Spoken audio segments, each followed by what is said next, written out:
Hi friends, welcome to my YouTube channel ESM Thambis. இன்றைக்கி நம்ம என்ன வீடியோ பார்க்க இருக்கோம்னா யூனிக் எக்ஸ்போர்ட் பற்றி லேட்டஸ்ட் அப்டேட். இப்போ லேட்டஸ்ட்டாக யூனிக் எக்ஸ்போர்ட்டில் என்னென்ன விஷயங்கள் நடந்திருக்கு அதை பற்றின வீடியோ தான். வாங்க வீடியோக்குள்ளே போகலாம். வீடியோ பிடிச்சிருந்தால் லைக் பண்ணுங்கள், ஷேர் பண்ணுங்கள். முடிஞ்ச அளவுக்கு யூனிக் எக்ஸ்போர்ட்டால் பாதிக்கப்பட்ட அனைவருக்கும் இந்த வீடியோவை பகிருங்க. ஏன்னா இதில் ஒரு சில முக்கியமான லேட்டஸ்ட் அப்டேட் நான் சொல்ல போகிறேன். தேங்க்யூ. இப்போ இன்றைக்கி அதாவது 9/1/2024 இன்றைக்கி மிஸ்டர் நவீன் எம்டிக்கு கோர்ட்டில் இன்றைக்கி பெயில் கேட்டு அவங்க வாயர் ஆஜராயிருந்தாங்க. இப்போ நம்மளை எல்லாருக்கும் தெரியும், நரேஷ் சார் அவர் ஒரு லாயர் வச்சுருக்காங்க, அதாவது 2 லாயர் வச்சுருக்காங்க. அதில் ஒருத்தர் ex-service man mister Bakkiyanathan advocate, அதுக்கடுத்து மிஸ்டர் கிருஷ்ணன், 2 அட்வொகேட் இருக்காங்க. அவங்களோட மொபைல் நம்பர் இது தான்.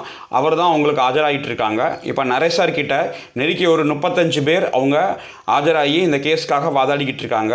இப்போ அவங்க சொன்ன லேட்டஸ்ட் அப்டேட் நியூஸ் தான் நான் இப்போ உங்களுக்கு சொல்ல போகிறேன்.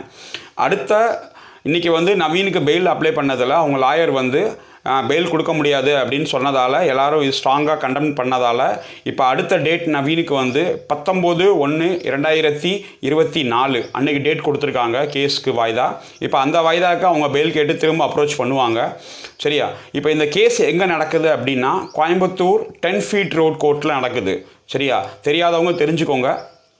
இப்போ இதில் முக்கியமாக நான் ஏன் சொல்ல வந்தேன்னா, இப்போ நீங்கள் தனியாக போராடினாலும் சரி, இல்லை நீங்கள் இண்டிவிஜுவலாக ஒரு லாயர் வச்சு போராடினாலும் சரி, இல்லை பல்லேப்ப சாப் அவங்க சைட்லேருந்து அவங்க மூவ் பண்ணிகிட்ருக்காங்க, அவங்கக்கிட்ட இருந்தாலும் சரி, யார் மூலமாவது சட்டப்பூர்வமாக லீகலாக என்ன பண்ணணுமோ அதை கரெக்டாக பண்ணிடுங்க. யாரும் யாருக்காவது வாங்கி தருவாங்க, எனக்கு அதை பண்ணி தருவாங்க அப்படின்னு இருக்காதீங்க. உங்களோட மனு பெட்டிஷன் கண்டிப்பாக கோர்ட்டில் சேரணும். கோர்ட்டில் சேர்ந்தால் மட்டும்தான் அதுக்கு ஒரு சொல்யூஷன் இருக்குது. இப்போ ஒரு லீடர்ஸ் குரூப்பில் நிறையா ராயல்ட்டி குரூப்பில் ஒரு இது பண்ணிகிட்டு இருக்காங்க. என்னென்னா, எப்படியும் ஜான்வரிக்குள்ளே வாங்கி கொடுத்துருவோம், பிப்ரவரிக்குள்ளே வாங்கி கொடுத்துருவோம், நீங்கள் யாரும் எதுவும் பண்ணாதீங்க, நான் பணத்துக்கு நாங்கள் பொறுப்பு அப்படின்னு ஒரு மெசேஜ் தட்டி விடுறாங்க. இப்போ மக்கள் நினைக்கிறாங்க, அப்போ இவங்க சொல்கிறாங்கப்பா கண்டிப்பாக ஜான்வரி பிப்ரவரிக்குள்ளே எப்படி வாங்கி கொடுத்துருவாங்க, ஏன்னா ஜான்வரி பிப்ரவரிக்குள்ளே நவீனுக்கு எப்படியும் பெயில் வாங்கிடுவாங்க. இப்போ நவீன் அரெஸ்ட் ஆகி கிட்டத்தட்ட ஒரு 60 நாட்கள் ஆக போகுது. அதாவது இன்னும் எவ்வளோ நாள் அவர் உள்ளே இருப்பார், எப்படின்னா பெயில் கிடச்சதான் ஆகும். என்ன ஸ்ட்ராங் ரீசனாலும் ஏதாவது ஒரு சொல்லி பெயில் வாங்கிடுவாங்க. அப்போ நவீன் வெளியே வந்துட்டால் எப்படியும் காசு கிடைச்சிடும் அப்படின்னு நினைப்பாங்க. அப்படிலாம் நவீன் வெளியே வந்தால் காசு கிடைக்கிது கிடைக்காம போது அது வேறு விஷயம். ஆனால் இவங்க பண்ண தப்புக்கு நீங்கள் கரெக்டாக கோர்ட்டில் போய் பெட்டிஷன் கொடுத்துருங்க. அவங்க மேலே கேஸ் இருக்குது. அந்த கேஸ் மேலே நீங்கள் எந்த கோர்ட்டோ அந்த கோர்ட்டில் போய் நீங்கள் தனியாக லாயர் வச்சு வாதாடினாலும் சரி, இல்லை இப்போ நான் சொன்ன இந்த 2 பேர் இருக்காங்க இவங்க மூலமாக போனாலும் சரி, இல்லை யார் மூலமாக போனாலும் உங்களுக்கு எந்த விருப்பமோ, நீங்கள் பாதிக்கப்பட்டது நீங்கள் மட்டும்தான். சரியா? இந்த யூனிக் எக்ஸ்போர்ட் வெளியே கொண்டு வந்தது நான் உங்களுக்கு தெரியும். அதனால் நான் சொல்கிறது ஒரே ஒரு விஷயந்தான், நீங்கள் இண்டிவிஜுவலாக பண்ணாலும் சரி, இல்லை குரூப்பாக பண்ணாலும் சரி, இல்லை யார் மூலமாக பண்ணாலும் சரி, உங்களோட பெட்டிஷன் கண்டிப்பாக கோர்ட்டில் போய் சேரணும். கோர்ட்டில் போய் சேர்ந்தால் மட்டும்தான் இதுக்கு ஒரு சொல்யூஷன் இருக்குது. நீங்கள் இல்லை சார் அவங்க மொத்தமாக வாங்கி கொடுத்துருவாங்க அப்படிலாம் கோர்ட் நினைக்கவே நினைக்காது. ஃபர்ஸ்ட் ஆஃப் ஆல் இதில் 2 விஷயம் இருக்குது. ஃபஸ்ட்டு, உங்களுக்கு நீங்கள் ஒரு ஐடி போட்டிருக்கீங்க அப்படின்னா, ஒரு உதாரணத்துக்கு நான் ஒரு 5 லட்ச ரூபா போட்டிருக்கேன் என் பேரில் ஐடி அப்படின்னா, அந்த 5 லட்ச ரூபாய்க்கு அக்கௌண்ட் டு அக்கௌண்ட் ட்ரான்ஸ்ஃபர் பண்ணியிருந்தீங்க அப்படின்னீங்கன்னா நோ டென்ஷன், அதுக்கு லீகல் அமௌண்ட்டு ஒன்றும் பிரச்சனை இல்லை. சார் நான் கையில் கொடுத்துருக்கேன், லீடர்ஸ் கையில் கொடுத்துருக்கேன், இல்லை வேறு யார் கையில் கொடுத்துருக்கேன், அவங்க அக்கௌண்ட்டில் போட்டிருக்கேன், அவங்க எனக்காக ஐடி கொடுத்துருக்காங்க, இந்த மாதிரி இஷ்யூஸ் இருந்துச்சுன்னா அந்த அக்கௌண்ட் எந்த தேதிக்கு போட்டிங்க அதுக்கான டேட் நீங்கள் கரெக்டாக மென்ஷன் பண்ணிக்கோங்க. ப்ளஸ் அந்த அமௌண்ட் உங்களுக்கு எப்படி வந்தது, சோர்ஸ் ஆஃப் இன்கம், நீங்கள் இண்டிவிஜுவலாக பணம் போட்டதுக்கு உங்ககிட்ட அந்த காசு எங்கே வந்தது, நீங்கள் விட்ரால் பண்ணிங்களா, ஜுவல்ஸ் அடமானம் வச்சிங்களா, இல்லை லோன் வாங்கினீங்களா, அதை நீங்கள் தான் சொல்லணும். அந்த சோர்ஸ் ஆஃப் இன்கம் எங்கேருந்து வந்தது நீங்கள் கரெக்டாக கோர்ட்டில் சொல்லணும். ப்ளஸ் அந்த அமௌண்ட் யாருக்கு எப்போ எந்த தேதியில் எங்கே வச்சு கொடுத்தீங்க அதுக்கான ப்ரூஃப் இருந்தால் வெல் அண்ட் குட். ப்ரூஃப் இல்லை, எனக்கு ஒரு சின்ன ஐடி மட்டும் தான் சார் கொடுத்துருக்காங்க அப்படின்னா அந்த ஐடி நம்பரோடு நீங்கள் மென்ஷன் பண்ணி அந்த பெட்டிஷனில் போட்டுருங்க. ப்ளஸ் நீங்கள் எவ்வளோ பணம் ரிட்டர்ன் வாங்கியிருக்கீங்க அதையும் அந்த பெட்டிஷனில் மென்ஷன் பண்ணிடுங்க. சரியா?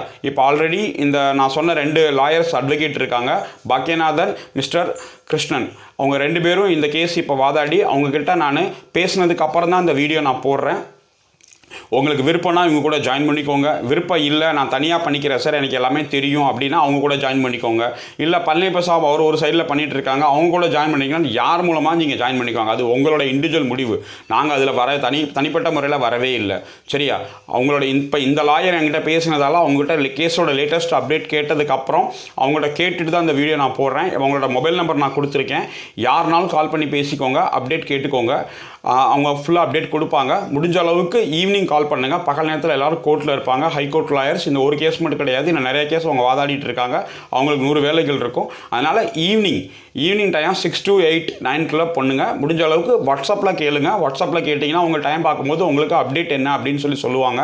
சரி, அதில் முக்கியமாக பாக்யநாதன் சார் இருக்கார். அவர் ஒரு எக்ஸ் சர்வீஸ்மேனாக இருந்து இன்றைக்கி லாயராக இருக்காங்க. அதனால் எக்ஸ் சர்வீஸ்மேனோட ப்ராப்ளம் என்னென்னு அவங்களுக்கு புரியும். சரியா, நான் சொல்ல வேண்டியது அதுதான். நீங்கள் யாருக்குனாலும் பண்ணிக்கோங்க. ஆனால் உங்களோட கஷ்டத்தை நீங்கள் கோர்ட்டில் வந்து ஜட்ஜுக்கிட்ட, இந்த கேஸ் நடத்துகிற அந்த கோர்ட்டில் அந்த ஜட்ஜுக்கிட்ட வந்து உங்கள் பெட்டிஷன் சப்மிட் பண்ணால் மட்டும்தான் இதுக்கு ஒரு சொல்யூஷன் கிடைக்கும். இப்போதைக்கு நவீன் வந்து பெயில் கொடுக்காமல் நீங்கள் எவ்வளோ நாள் தட்டி கொடுக்க முடியுமோ அவ்வளோ நாள் தட்டி கொடுக்குறீங்க. ஆனால் இது ஒரு சொல்யூஷன் கிடையாது. அடுத்த கட்ட கேஸ் போகணும் அப்படின்னு சொன்னால் எத்தனை பேர் பாதிக்கப்பட்டிருக்காங்களோ அவ்வளோ எக்ஸாக்ட் அமௌண்ட் எவ்வளோ அப்படின்னு தெரியணும். இது யார் தான் சொல்கிறது? சரியா, அதனால் நீங்கள் இண்டிவிஜுவலாக வெளியே வந்து இந்த விஷயங்களை உள்ளே சொன்னால் மட்டும்தான் தெரியும். இப்போ ரொம்ப பேர் நினச்சிக்கிட்டு இருக்காங்க, நான் வந்து சர்வீஸில் இருக்கேன், நான் வந்து வேறு இதில் இருக்கேன், நான் வெளியே வந்தேன்னா எனக்கு ஏதாவது பாதிப்பு வரும், எனக்கு ஏதாவது இது வரும் அப்படின்னு. அப்படிலாம் எந்த இதுவும் கிடையாது. உங்களோட காசு வந்து லீகலைஸ் காசு. நம்ம வந்து யாரையும் ஏமாற்றி வந்து பண்ணல, நீங்கள் உழைச்சி சம்பாரித்த காசு. அதனால் அதை தவறுதலாக ஒரு ஏமாத்த பண்ணி உங்களை ஏமாற்றிட்டாங்க. அதனால் நீங்கள் செய்ய வேண்டியது என்னென்னா, தைரியமாக வெளியே வந்து உங்களோட பேரை கோர்ட்டில் வந்து பெட்டிஷனாக போடுங்க. நீங்கள் ஒரு காசு ஏமாந்துட்டீங்க, அந்த ஏமாத்ததுக்கு நீங்கள் கோர்ட் மூலமாக நீதி கேட்குறீங்க. நீங்கள் செய்ய வேண்டியது அதுதான். ஆனால் அந்த நீதி யாரும் உங்களுக்கு வீட்டில் இருந்தே வாங்கி கொடுக்க மாட்டாங்க. நீங்கள் இறங்கி வந்து வேலை பார்க்கணும். வேலை பார்த்தா மட்டும்தான். காசு போட்டாச்சு அதுவாக வந்துடும்னா அதுவாக எதுவுமே வராது. நீங்கள் சண்டை போடணும். நீங்கள் இறங்கி வந்து அந்த கேஸோட அப்டேட் என்னன்னு தெரிஞ்சுக்கிட்டால் மட்டும்தான் நடக்கும். இப்போதைக்கு முத்துச்செல்வம் வந்து விசாரணைக்கு ஆஜராகிட்டு இருக்காங்க. அவங்க ஆஜராகிட்டு வந்து கோயம்புத்தூரில் இருக்க ஈஓடேஸில் ஆஜராகி அவங்களோட வாக்குமூலம் கொடுத்துட்டு இருக்காங்க. இதுதான் நடந்துக்கிட்டு இருக்கு நவீனன் முத்துச்செல்வத்துக்கு. அதர் லீடர்ஸ் நான் சொன்ன மாதிரி டாப் 60 இருக்காங்க. டாப் 60க்கு என்ன நடக்கும், அவங்க மேலே எஃப்ஐஆர் எப்போ போட போகிறாங்க, இதுதான் ரொம்ப பேரோட கேள்வி. எஃப்ஐஆர் போடணும் அப்படின்னு சொன்னால் நீங்கள் எல்லோரும் சேர்ந்து கம்ப்ளைண்ட் கொடுக்கணும். சரியா, நீங்கள் எல்லோரும் சேர்ந்து யார்கிட்ட கொடுத்தீங்களோ என்ன கம்ப்ளைண்ட் கொடுத்தா மட்டும்தான் அதர் லீடர்ஸ் மேலே எஃப்ஐஆர் போட்டு அது ஒரு கேஸாக போட்டு இது கூட ஜாயின் பண்ணுவாங்க. இதுதான் உண்மையான ப்ரொசீஜர். காசு கொடுத்தது நீங்கள், பாதிக்கப்பட்டது நீங்கள், வலி உங்களுக்கு தான். அதனால் இவங்க சொல்கிறாங்க அவங்க சொல்கிறாங்க நான் சொல்கிறேன் அப்படிலாம் கிடையாது. உங்களுக்குன்னு சுய சிந்தனை இருக்குது. அந்த சுய சிந்தனைப்படி நீங்கள் முடிவெடுத்துட்டு நான் சொல்ல வேண்டியது ஒரே ஒரு விஷயந்தான், என்ன நடக்குதுன்னு தெரிஞ்சுக்கோங்க. சட்டப்படி லாப்படி என்ன நடக்கணுமோ அதை நீங்கள் கரெக்டாக கோர்ட்டில் போய் ஜட்ஜ் ஐயா முன்னாடி போய் சொல்லுங்கள். உங்களோட பெட்டிஷனை கண்டிப்பாக கொண்டு போய் கோர்ட்டில் சப்மிட் பண்ணுங்கள். உங்களோட என்ன நடந்துச்சு, ஏது நடந்துச்சு, எப்போ போட்டிங்க, என்ன செஞ்சீங்க அப்படிங்கிற முழு விவரத்தையும் கோர்ட்டில் போய் சப்மிட் பண்ணுங்கள். இப்போதைக்கு நான் சொன்ன இந்த lawyer team, Naresh sir and team கூட 34 பேர் இருக்காங்க. சரி, இந்த 34 பேரும் இன்றைக்கி வந்து அவங்க நிப்பாட்டி செஞ்சுருக்காங்க. இன்னும் யாராவது ஜாயின் பண்ண விருப்பப்பட்டீங்க அப்படின்னா அது உங்களோட தனிப்பட்ட விருப்பம். நீங்கள் ஜாயின் பண்ணிக்கோங்க. ஒரே இடத்துல இருந்து எல்லாரும் மூவ் பண்ணிங்க அப்படின்னா அந்த கேஸ்க்கு ஒரு வலு கிடைக்கும். வெறும் 4 பேர் 5 பேர் போகிறது எப்படி இருக்குது, அந்த இடத்துல 400 பேர் 500 பேர் போகிறது எப்படி இருக்குது, அதுக்கு அந்த கேஸுக்கான ஸ்ட்ரென்த் கிடைக்கும். நான் அவங்கள்ட்ட வந்து சொல்லிட்டேன், ஃபீஸ் வந்து நீங்கள் அவங்கள்ட்ட டேரெக்டாக பேசிக்கோங்க. ஒரே அமௌண்ட் அப்படின்னு சொல்லியிருக்காங்க. நீங்கள் எவ்வளோ என்ன ஏது நான் டேரெக்டாக பேசிக்கோங்க. அது உங்களோட தனிப்பட்ட விருப்பம். எனக்கும் ஃபீஸ்க்கும் சம்மந்தம் கிடையாது. நான் உங்களுக்கு என்ன நடந்துக்கிட்டு இருக்குங்கிற அந்த அப்டேட் மட்டும்தான் கொடுக்கணும்னு எண்ணம். நான் அதை பண்ணிட்டேன். ப்ளஸ் நம்பர் இருக்குது. நீங்கள் பேசி அவர்கிட்ட போனாலும் அவர் உங்களோட விருப்பம். இல்லை நீங்கள் சொந்தமாக முடிவெடுத்து யார்கிட்ட போனாலும் அது உங்களோட தனிப்பட்ட விருப்பம். நான் இதில் எந்த தலைவரும் இல்லை. பணம் போட்டது நீங்கள், முடிவெடுக்க வேண்டியது நீங்கள் மட்டும்தான். என்னைய பொறுத்தளவு நான் சொல்லிடுறேன், நீங்கள் கோர்ட்டுக்கு போய் உங்களோட பேரை அந்த கேஸில் நீங்கள் என்ட்ரி பண்ணால் மட்டும்தான் உங்களுக்கு அமௌண்ட் கிடைக்கும். சரி, அது யார் மூலமானாலும் பண்ணிக்கோங்க. உங்களோட தனிப்பட்ட விருப்பம். பண்ணாமல் மட்டும் விட்டுறாதீங்க. தேங்க்யூ வெரி மச் வாட்சிங் திஸ் வீடியோ. முடிஞ்ச அளவுக்கு யூனிக் எக்ஸ்போர்ட்டால் பாதிக்கப்பட்டவங்க எல்லாருக்கும் இந்த வீடியோவை ஷேர் பண்ணுங்கள்.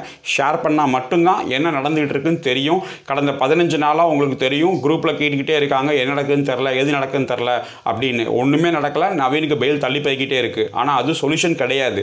நம்மளுக்கு அமௌண்ட் வந்து சேரணும். அமௌண்ட் எங்கே இருக்குங்கிற சொல்லணும். அதுக்கு போலீஸ் என்கொயரி பார்த்துட்டு இருக்காங்க. அவங்களுக்கு தெரியும் எப்படி என்கொயரி பண்ணுறது அப்படின்னு சொல்லி. அதனால் கவலைப்படாமல் தைரியமாக இருங்க. முடிஞ்ச அளவுக்கு சட்டப்படி, நீதிப்படி, தர்மப்படி என்ன நடக்கணுமோ அதுக்கு நீங்கள் கரெக்டாக முறையாக அந்த வேலையை பண்ணுங்கள். பண்ணால் மட்டும்தான் உங்களுக்கு அமௌண்ட் கிடைக்கிறதுக்கான வாய்ப்புகள் அதிகம். அதனால் அதை நீங்கள் செய்யுங்க. தேங்க்யூ வெரி மச் வாட்சிங் தீஸ் வீடியோஸ்.